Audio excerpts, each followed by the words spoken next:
May I have your attention, please?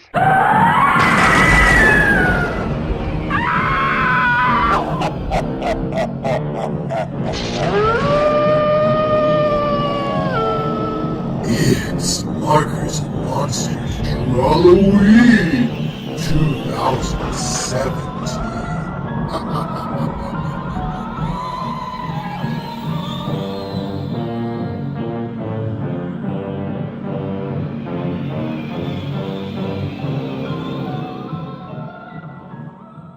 Hi there, everybody. We're taking a trip into the deep swamps today for Swamp Citizens, our Drawlloween theme of the day. Now, for this one, I decided to do an alligator person. This is something I kind of always wanted to do. I like combining animals and people into like a hybrid thing. And and I get to make a cool, gory drawing of him ripping some dude's head off and eating his bloody stump of an arm. So it's a win-win situation all around. It took me a while to get that alligator head just right. I haven't really drawn any alligators for quite some time, so it was rather hard to do.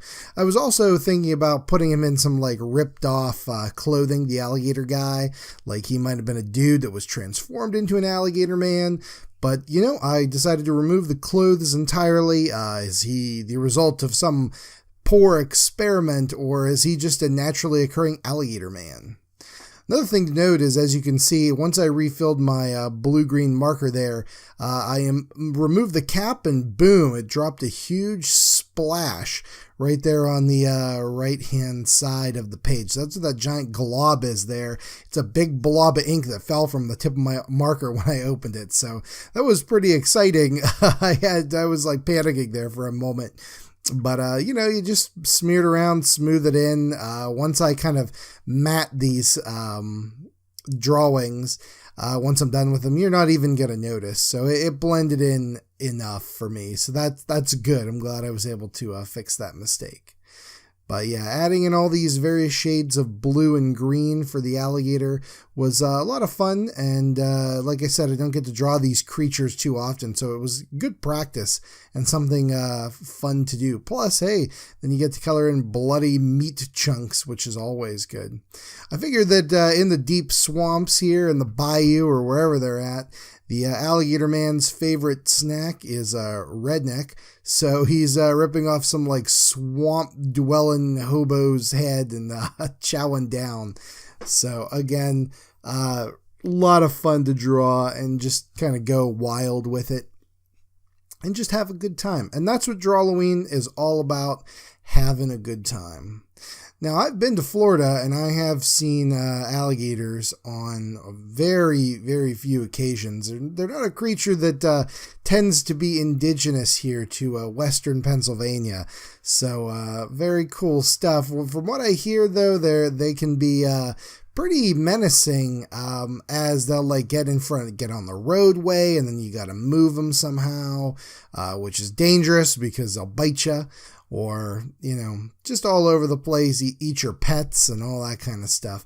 That is a shame, man. These are kind of neat looking creatures, and I want to know more about them and what they're like, but I don't want them to eat my pets. I don't want them to get on the road or anything. I especially don't want them to assume human form and come bite me. But, that's why you gotta stay out of the old swamps, I guess.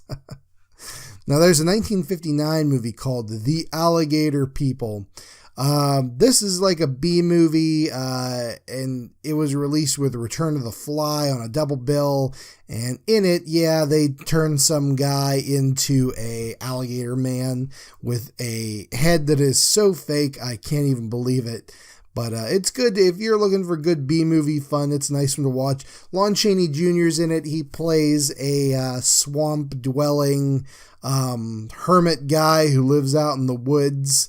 And he's kind of menacing and all that stuff. But yeah, they unfortunately blast some guy with like radiation or some kind of cockamamie stuff like that.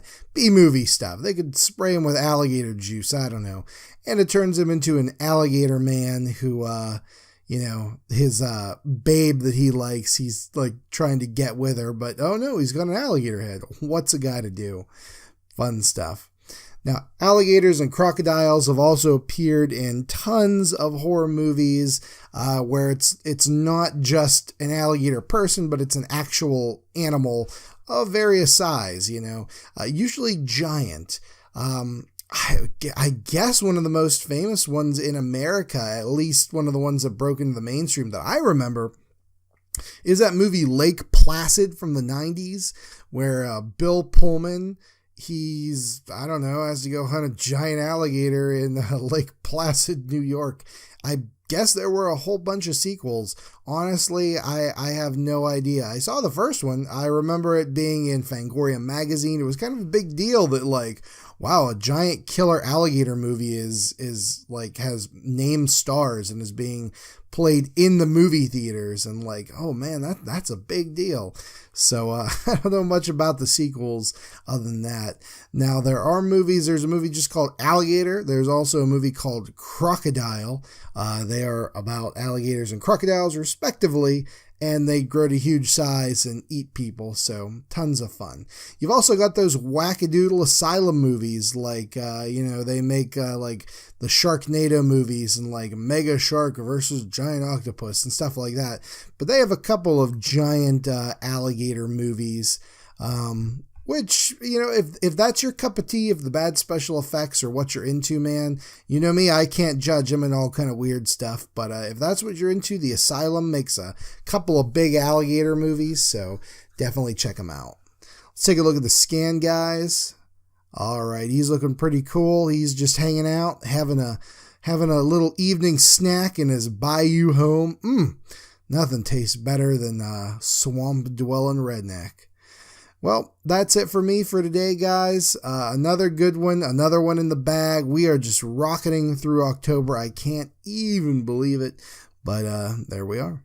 So that's it. I'll catch you on the next one tomorrow, and be sure to tune in. Tomorrow is Thursday. That means at 3 p.m. Eastern, live streaming here on YouTube and Twitch.